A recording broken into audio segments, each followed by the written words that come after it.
Alright, as long as I don't move that or bump it, it should. No, maybe not.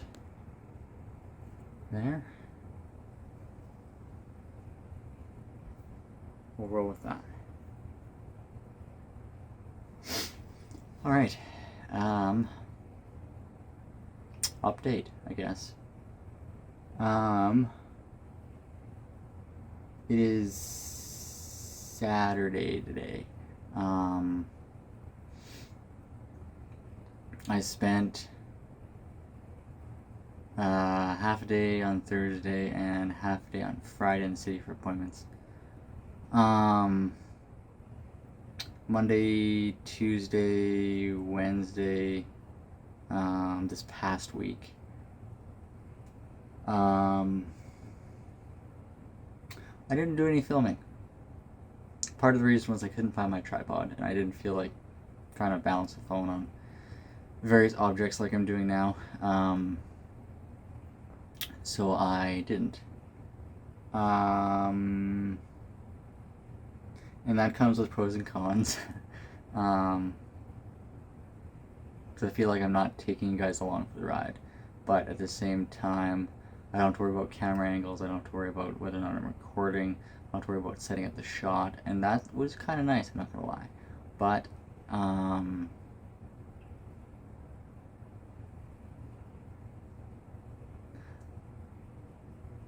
it tends to make me, not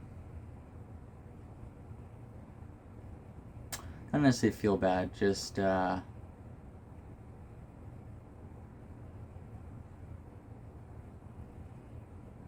look at it from the other point of view. The other side of the equation, I guess. When somebody on a YouTube channel says, I forgot to film this, I'm always curious as to how they did it.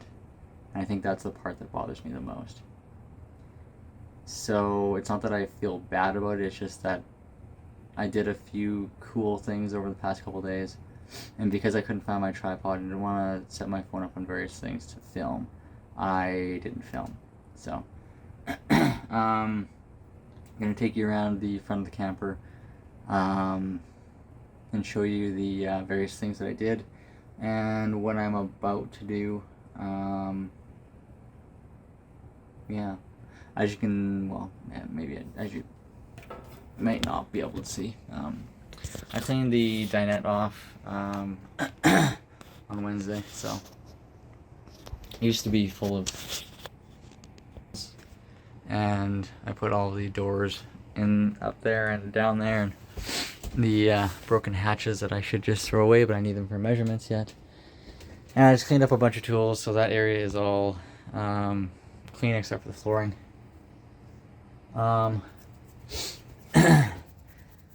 What I did, I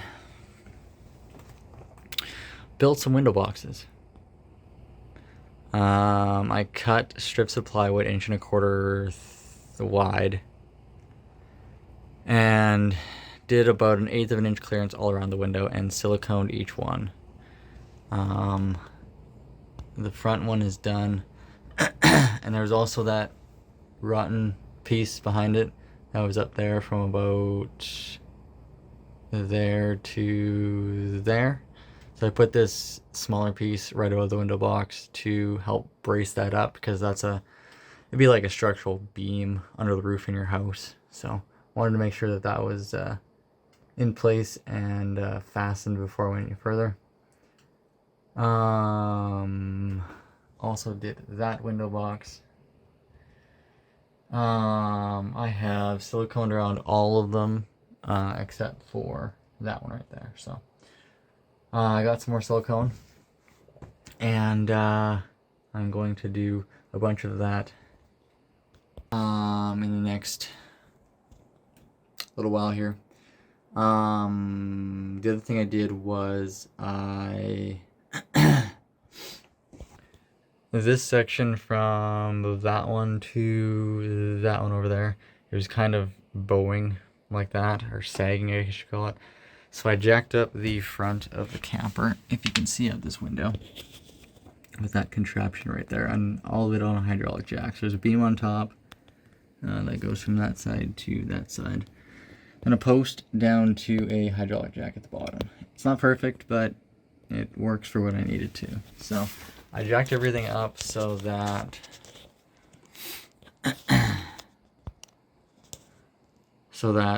come on, there we go. So that was about a 1/2 inch above that front 2x4, and then I let everything down so it was about a 1/4 of an inch above the 2x4. And what the result was is that is a little bit high right now, which is okay. Everything else is pretty level. So now we won't have that sagging issue there anymore. I mean, it'll be sagging a little bit, but it won't be like sagging horribly, because that front piece that was saturated all across the front there, that when I took it out in a previous video, it had to have weighed at least 30 pounds. So that was a lot of weight dragging the front of the camper down. And there's a lot of creaking and stuff like that while I was up here working, because I didn't have that front piece in again for about 3 weeks or so. So I was kneeling on the struts or whatever, and that caused everything to kind of sag a little bit more. So that is what that is for. So yeah, essentially what I'm going to do is run a bead of silicone. See if I can zoom in here. Essentially right across the front on all of these seams all the way over to there. Depending on how much I have left, I was going to do the front, and then I was going to do the behind the first row of horizontal cleats. And then I may do all of this as well, because the tin screws that are on the bottom of these, some of them don't have washers on them. So I would like this and this to all be sealed. And that being said, I'll probably run a bead of silicone over these joints in the tin too. Just because I don't want to have the same problems I just took out. So I am going to go into the house and get some, I think I have 6 tubes. So I've got some to work with. Excuse me. Goodness. Got some to work with, so I'm going to do some caulking, and then I'm going to start, well, I have to let the caulking dry, but, or maybe I don't know, I'll see. I guess to be watertight it should dry. But anyway, I'm going after I'm done caulking, I'm going to measure each of the rectangles and cut pieces of foam for them, and get ready to put some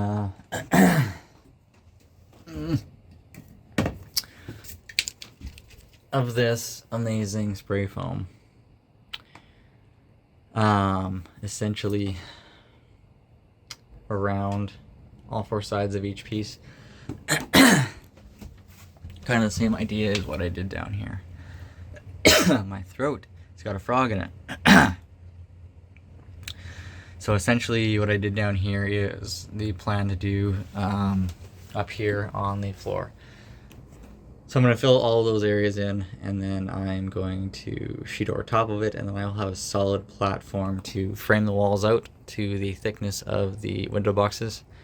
And then I will insulate those and run my wiring for the switches and clean up this wiring. And